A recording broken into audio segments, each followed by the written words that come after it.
In the fast-paced world of business, finding a clear path to profitability can be a challenge. Welcome to 0 to 100 with your host, Jared Guy Randolph, seasoned business and finance expert. Tune in for actionable insights and strategies to accelerate your business success.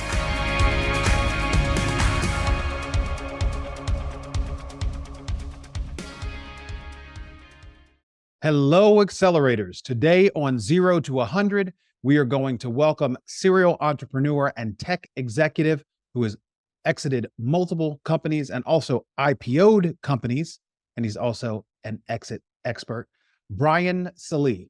We'll cover everything from how to integrate AI successfully into your business for financial management, what numbers you should be tracking on a monthly basis, and the 3 Ds that you need to master to realize financial success as a business owner.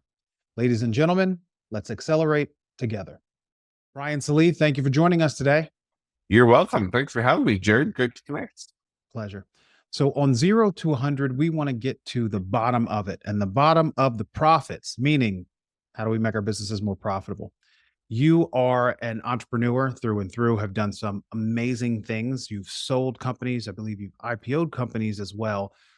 But as things continue to change and drastically with the onset of AI, if you're talking to a business owner today, what should they be doing in terms of using AI to help them with the financial management of their business or just to frankly make their businesses more profitable? Great question. And I think it's a question more people should be asking. In short, I think that the shortest answer to your question is they should be using AI to make data crunching invisible so that the results become as easy to read as the dashboard in your car, whether it's key performance indicators or a speedometer. The power of AI for a founder to be able to ingest massive amounts of historical or real-time data and overlay them at levels that we've never been able to affordably do before is an amazing superpower that founders and business owners can take advantage of right now. So you just, and you know what, you're not the only person who said this, and I never thought about it until just now. You talk about a dashboard. Let's say you go onto a program like 90 or something that's a management platform like a QuickBooks. You have a dashboard. Let's say you're a business owner. Let's set the programs aside. What should you have on your dashboard and be tracking on a monthly basis to have the best insights on the health of your business, especially financially? Sure. Well, I think it does vary a little bit in some ways per business what that specific is. But at the end of the day, no matter what your company is, I like to think of a business as 4 quadrants. So you've got sales, you got marketing, you've got operations, and you've got finance. And we'll spend most of the time on finance today. But I don't care if you're selling a product or a service, consumer, business, indirect channel, you're touching all 4 of those quadrants, right? Somebody has to find out who you are. They have to transact with you. They have to engage with you, hopefully at a profitable level, right? So we're going to dive more into. And then ultimately you have to fulfill them operationally. And I think the best place to start with KPIs, dashboard, whatever you want to call it, is to have 1 to 2 very specific measurable indicators for each of those 4 specifics. Gotcha. And as custom and unique as you think your business is, it really can be simplified to that level. And if you can simplify it, I think I would submit personally that you'll be if not a better founder or CEO, you might be at least less stressed. Very smart. So if you're, and a lot of the viewers, the audience, they're existing owner operators of their business, quite successful. If they want to take their business to the next level, what are some of the key things that they need to be those indicators focusing on right now to grow their businesses, make them more financially healthy, to potentially look for an exit? I think that does start to evolve, but that's a really good question for each business to unpack. Mhm. And there's some things that are timeless, right? So you got cash flow, Right. how much cash is in hand. And I think that's fairly agnostic, relatively speaking, whether you've got a product or service. Again, if you're indirect, direct, at the end of the day, you have a bank account, right? I think profitability it's definitely another one. And if you can understand almost in real time what drives profitability for you or what drives cash flow, Mhm. no matter what type of business you have, that probably is going to either help you be more healthy Mhm. or at least help you scale faster. In my opinion, at least 80 to 90% of the time. It's not 100% of the time. So, what would you say a healthy business looks like? And I know I'm generalizing because every business is different, but if there is kind of a basis that you could give to the audience of what health looks like, especially if they are looking to exit or sell a business. Sure. In my opinion, in kind of the holy grail of businesses that I like to strive for with my portfolio and even the coaching that I do is really about having each of those quadrants as much as possible in proactive mode rather than reactive. Mm. And if I were to list, the past probably 100 stress points of founders that I talk to, and I talk to dozens and dozens every single week. I have the coolest job in the world. I talk to people all over the world, multiple languages, multiple time zones, every single day. And I would say that the vast majority of them are when they're reacting to something versus being proactive. So I think any type of business, you could look at those four quadrants Mhm. and financially, let's dive into that. 6 months cash on hand, no brainer, right? 6 months cash on hand financially, that's a great place to start for or shoot for with a holy grail. 6 months, where you understand what your AP and AR is going to be phenomenal. If you can do better, that's awesome. If you can't do it, you may not be able to. And then to actually go through the same thing, right? Operationally, if you know what's happening 6 months ahead, that's the holy grail. Because many businesses, even service-based businesses, are scrambling today by lunchtime because of inventory, supply chain, staff. Your widget might be different than the next guy's widget, Right.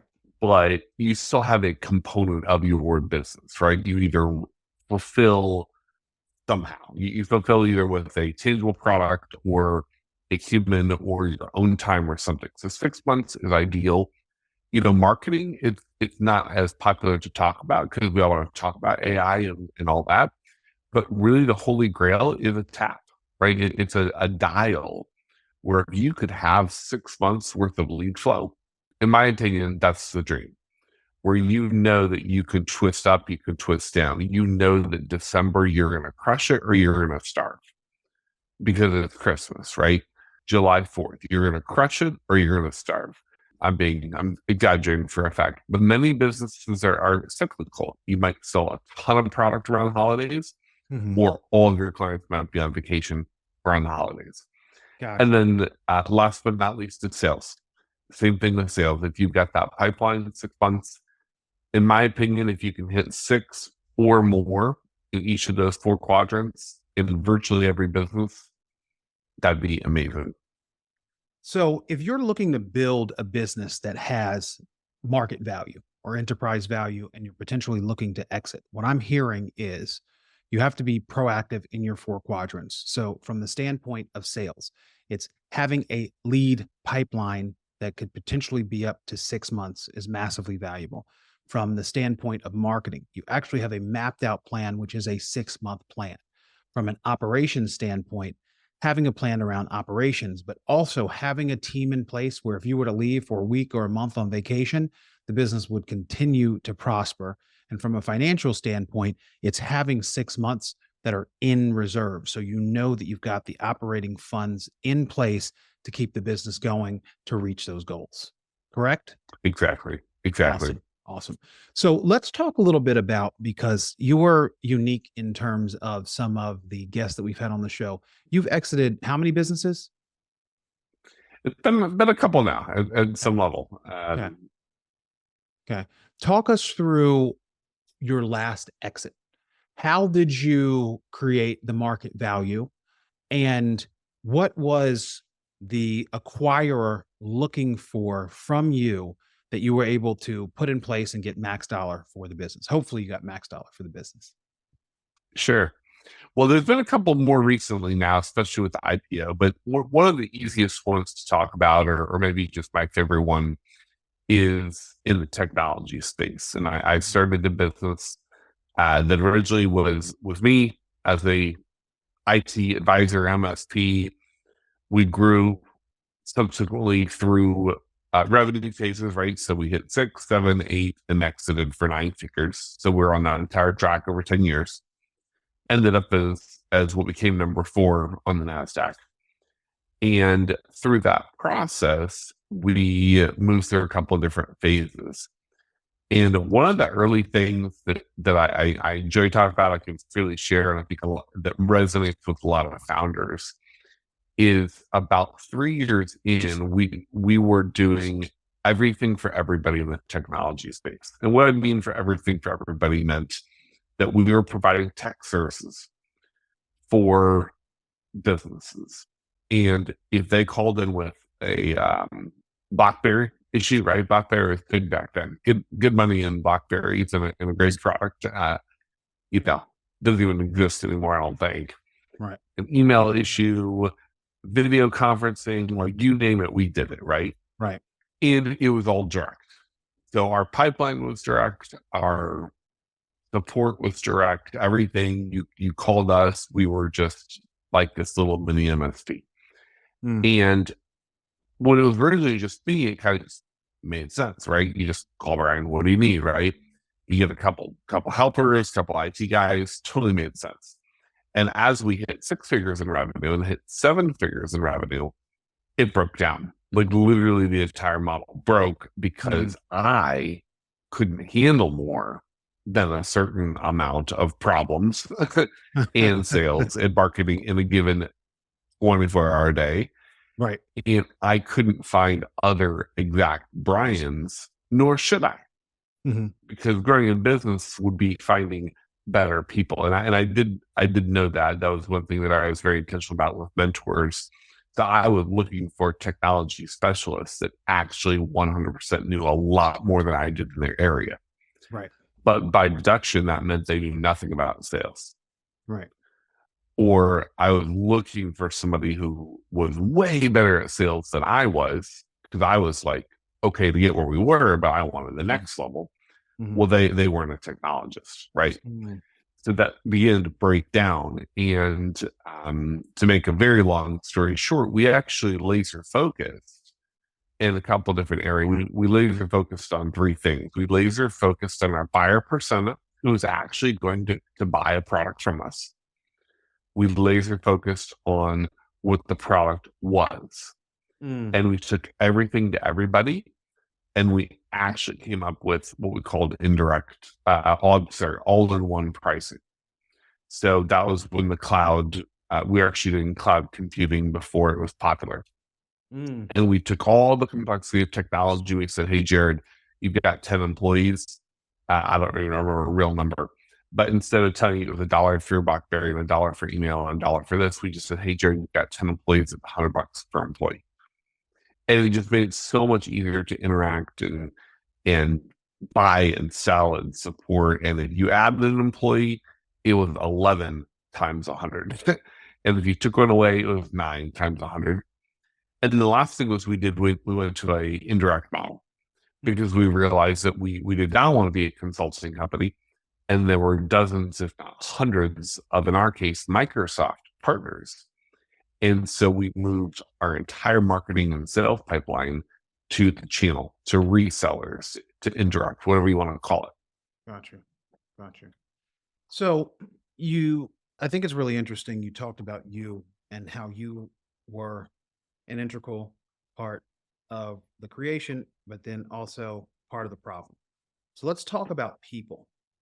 If you're looking at your business and you're saying, I want to create the best team possible, how would you advise a business owner to build that team of A players? I coach people to get some name with responsibility in each of those 4 quadrants as soon as possible.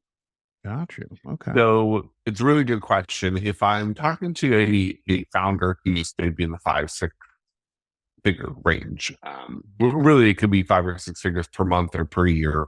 It'd be roughly the same, which is you're probably, in many cases, it's going to be fractional bookkeeper, fractional ops person, fractional marketing, fractional sales. That's okay. Don't be embarrassed by it.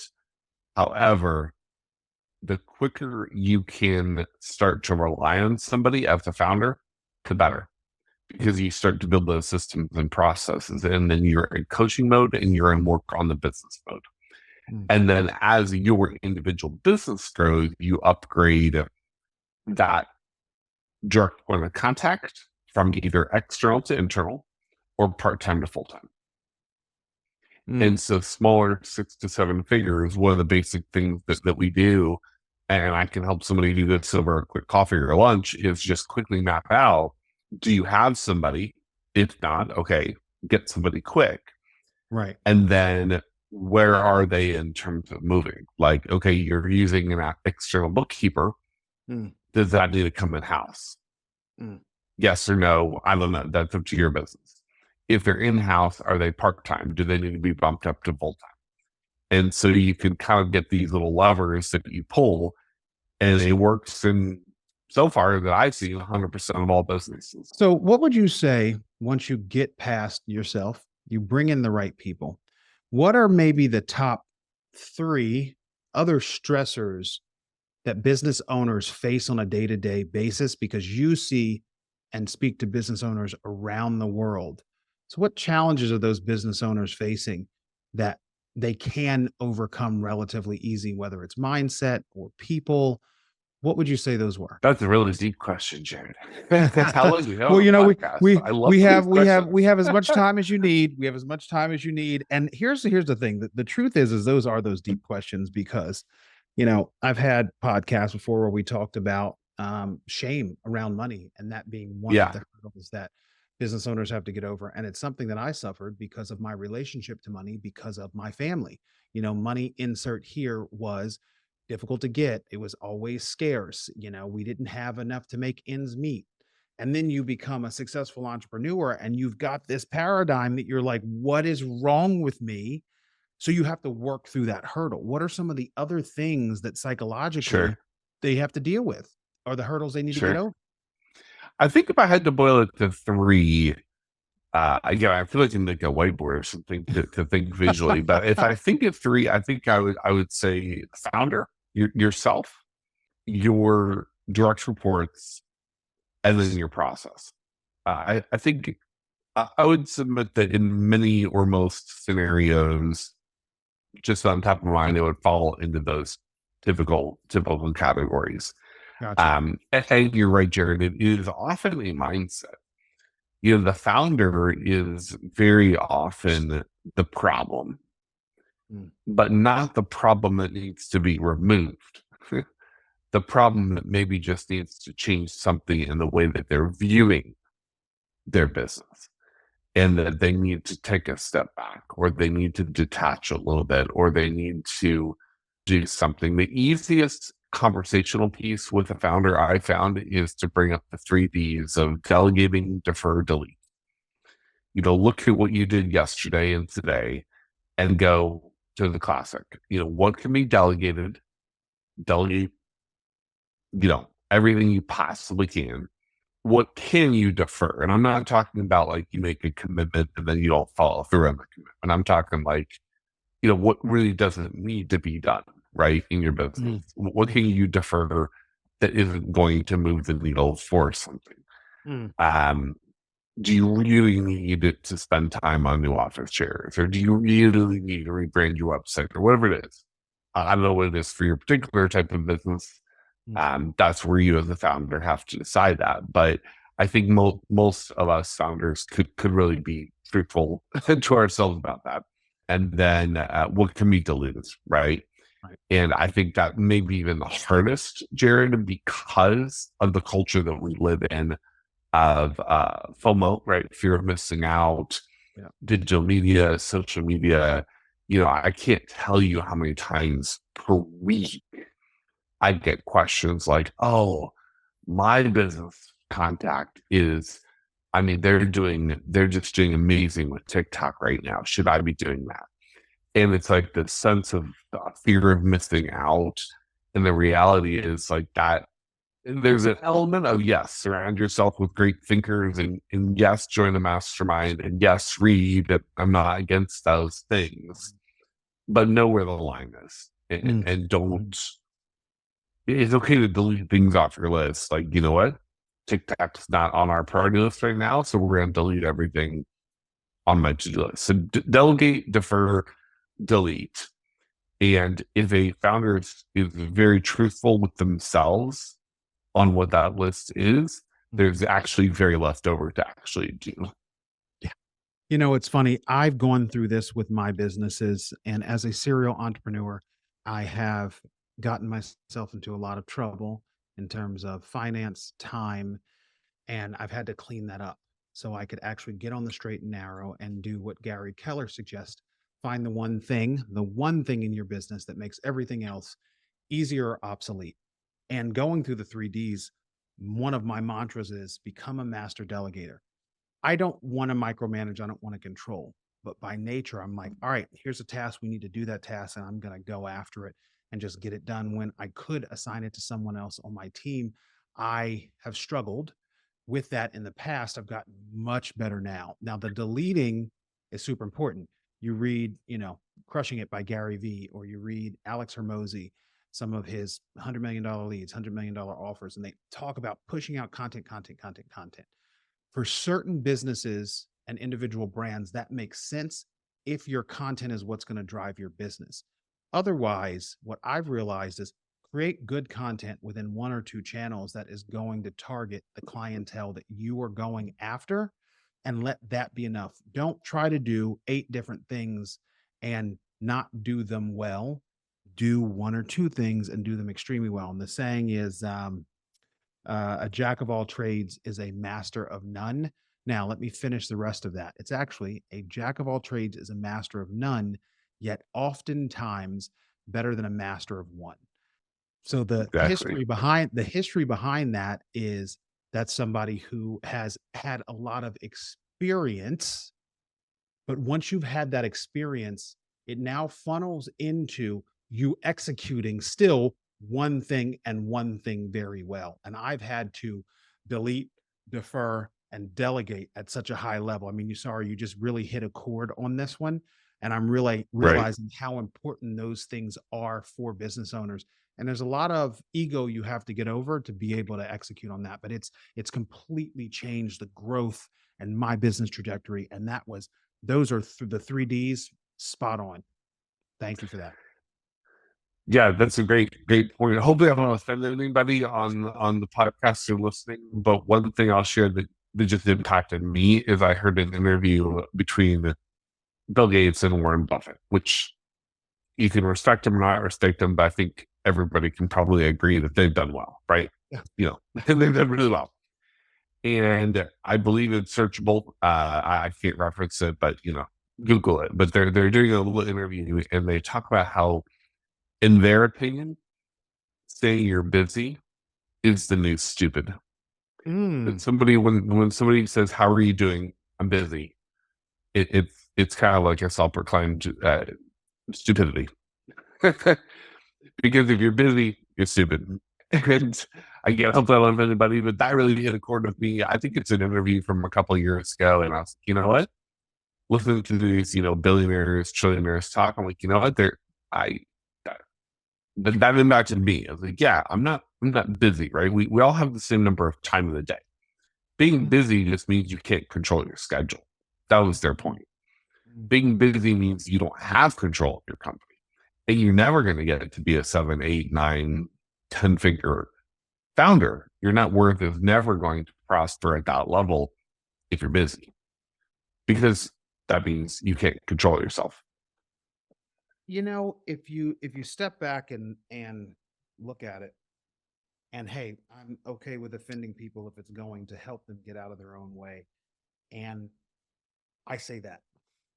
And now that I'm thinking about it, I'm like, ugh, why do I say that? What the focus should be, and I'm all about mindset and making sure you're using your language properly. So the truth is if someone asks you how you're doing, say you're focused. By the way, whether or not you're actually focused, say you're focused, because the way energy works, you're going to start to go, oh yeah, right, I am focused, or you know what, I need to be focused. Those are the people who are executing, not the people who are busy, because the days where I am busy are the days where I'm like, what in the heck did I get done today? So that is a really good point. Where else do you find your sources for content or information on business development and mindset development? I have found nuggets, probably like you and many have, just over the years. I'm a avid learner. In fact, somebody asked me one time, though, they asked me how many books I read, and at first it was probably a couple of years ago, so it may have changed, but how many books do you read? And I was like, I'm not personally like a big book reader, and some people are. I know people that read books end to end, but then I realized I read a ton. Like, I read all day, every day, and I love looking for data every Right. single day. So I have found certain newsletters that really strike a chord with me, certain influencers that I absolutely do respect and I follow their vein of thought. There's been certain masterminds and certain things that over the years, and then what I do is I pull those nuggets out and then try to build those nuggets into my particular life. I think So. I can't tell you if they're better than anybody else, but they're just people that have resonated with me at that particular time. I was never a reader in my life. And it wasn't until more recently that I have become a reader and have fascinated that almost everything you need to know is in books. And the reason I went down the path is because I've done years of mindset work. And I go to bed at night. I have a really good 7 hours of sleep every night. I wake up, I feel good and energized and ready to go. Sometimes my days get kind of gray and cloudy, and like I feel like I'm missing something. And what I realized was I didn't need any more mindset work.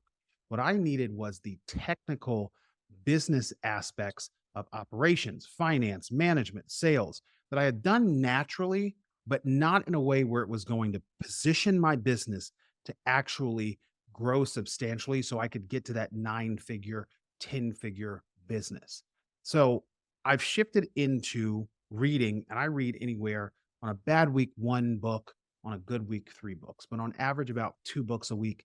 But my hack is I read while listening to the audio, while having a pen in hand, and I mark through the book as I go, fold pages so I can come back to things that I want to reference. But I typically now listen anywhere from 2.5 to 3.5x. I can get through a full book of 500 pages in 2 hours or 3 hours. That for me has become a game changer. And one thing that I would advise to any of the business owners out there, you all have those books sitting on your shelf. You all have those newsletters saved. Mark time in your calendar to read them, because you know it's going to give you the information which is going to drive your profitability, your revenue, your success in your business. You have to continue to absorb as much content and information as you possibly can, because all the information is out there. They're not secrets. They're truly out there. Absolutely. I think that I have tended, I don't want to make any blanket statements because what I'm about to say is a bit of a blanket statement, but for my personal opinion and my personal nuggets that I've found is that I have found some of the best nuggets from people that, in my opinion, have done it instead of just making a business around teaching it. Right. And so going to the billionaire who actually exited the business for whatever, and their net worth is, way higher than mine, and asking them for that little nugget of wisdom, I've tended to prioritize that. And some of the best kept secrets are really from people that they've done it and they don't, it's not a priority for them to put it on a free ebook, Yes. It is, you just hit the nail on the head. And this is something that I really hope the audience takes to heart, because sometimes your best information and insight could be going to the individual within your community who has the most successful businesses, ask to have a dinner, take them to dinner and pick their brain. And within your community is important, especially when you have a localized or specialized product. And so nobody asked them. No one asked them. People don't ask them. And they are honored when people do. Some of them are going to tell you no, but I would be willing to bet a majority of them will tell you yes. So that is actually one of the hacks, and actually been one of the hacks that's helped me in business. And even now I operate really two businesses. I'm invested in other businesses and they're quite successful 7, 8 figure businesses. But I still have this, even just doing the podcast, suffer from imposter syndrome at times, because I'm like, do I really have something to say? Can I really add value? But if somebody asked me a question about how to advance my business and how I did it, I'd say, well, easily, I put together an advisory board, gave them some equity in my company. They're now tied into the success of the company. The advisory board was very strategic, and they made the introductions that I needed to either raise the capital, get the debt, or access the clients that I needed to access at low or no cost whatsoever, which built my business. And I sit back and I'm like, oh, wait, I actually do know what I'm talking about. There are people out there. Talk to somebody that's on the next level or 2 rungs up from you to get the information you need to build your business. And you're one of the people that help business owners do that. How do you make that ask, Brian, if you want to have someone help you? If you want to have somebody help you with a specific area, as a mentor.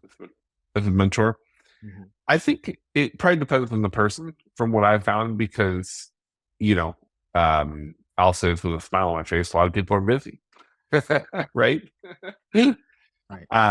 So there's got to be an element of a relationship, is what I found personally. And I think that's the value of the Zoom calls, the phone calls, the coffees, the lunches, the mastermind. There's going to building a bit of a relationship. And for me personally, when I have found somebody that I just have a good vibe with, right? Like you and I just have a great vibe. Like I love chatting with you. We text, we email, call. The next person doesn't mean that they're necessarily, whatever. It's just there may or may not be a vibe, right?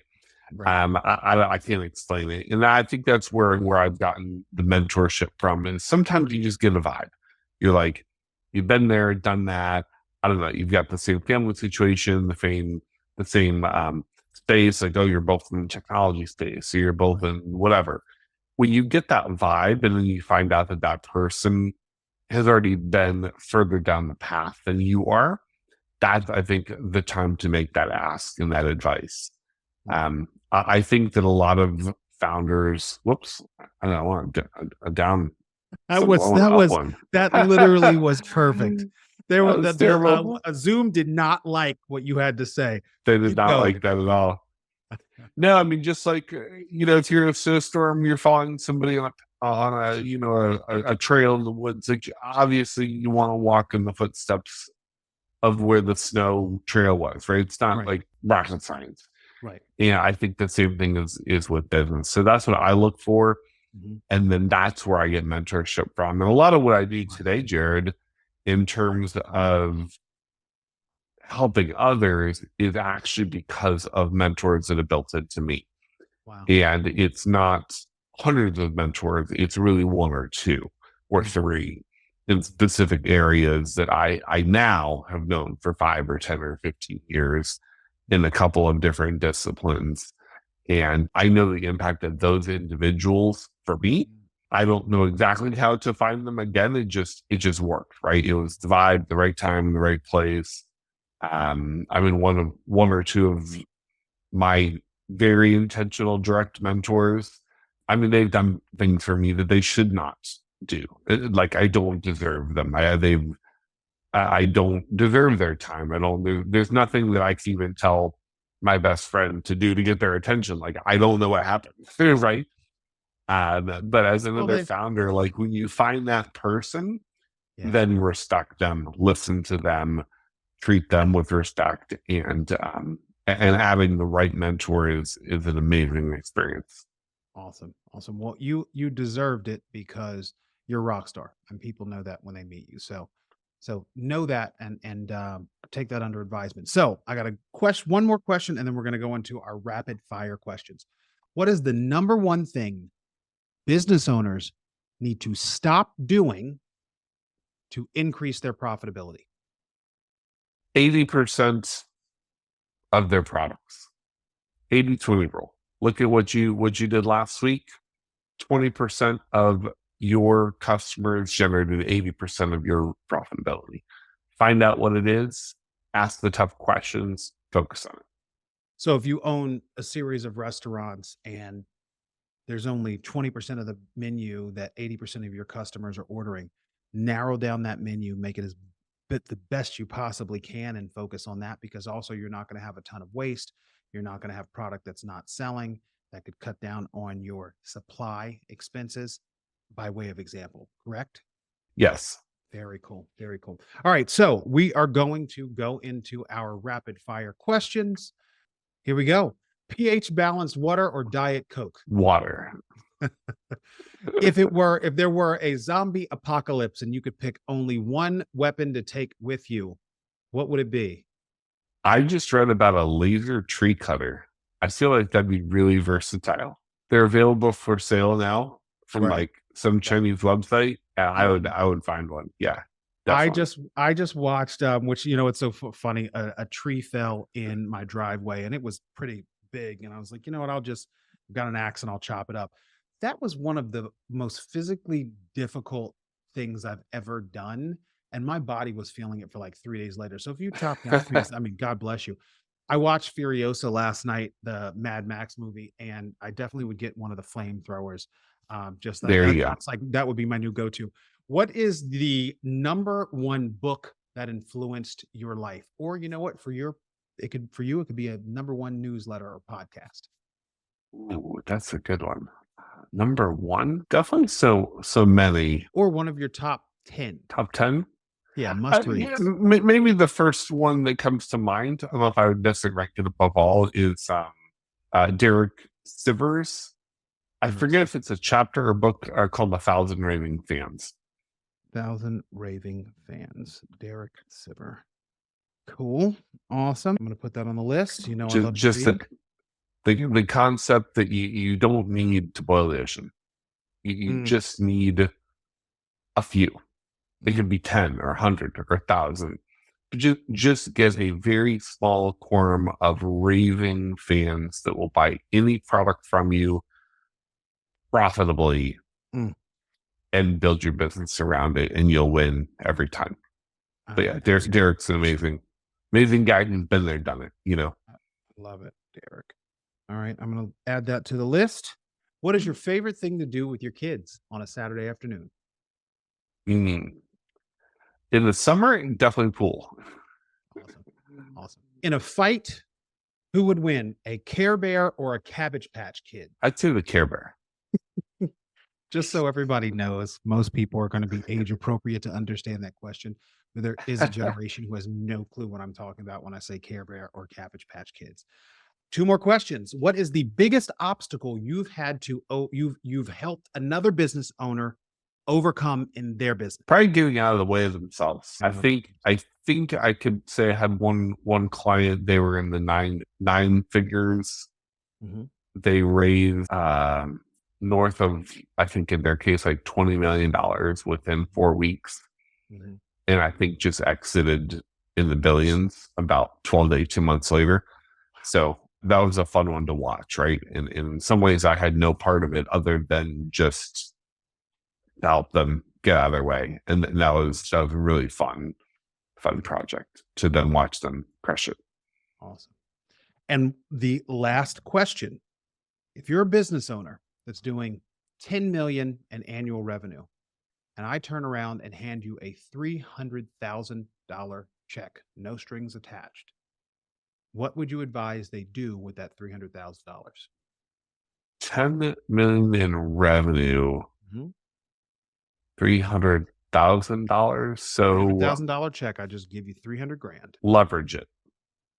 Hmm. So find a way to leverage and either keep it cash on hand in order to grab a multi-million-dollar line, Mm-hmm. or leverage it for additional revenue and prioritize marketing or lead gen to where it's directly attributed to revenue. Awesome. Awesome. Brian, please tell everyone where they can reach you if they have questions, comments, complaints. Sure. Well, any complaints, call Jared. Call my man Jared. The best way to connect with me on all social medias is at www.brians360.com. You can find out my social media profiles, any projects I'm working on. Reach out to me, message me, calendar, you name it, brians360.com. Awesome. Cool. Brian Sallee, thank you so much for joining us on 0 to 100. Incredible information, and we look forward to having you back in the future. Sounds good. Thanks, Jared.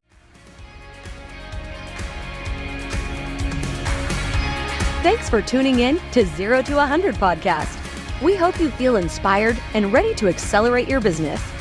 Remember, your journey to success starts with a single step. Keep learning, keep growing, and keep striving for greatness. For more resources and show notes, visit jaredguyrandolph.com. We'll see you next time.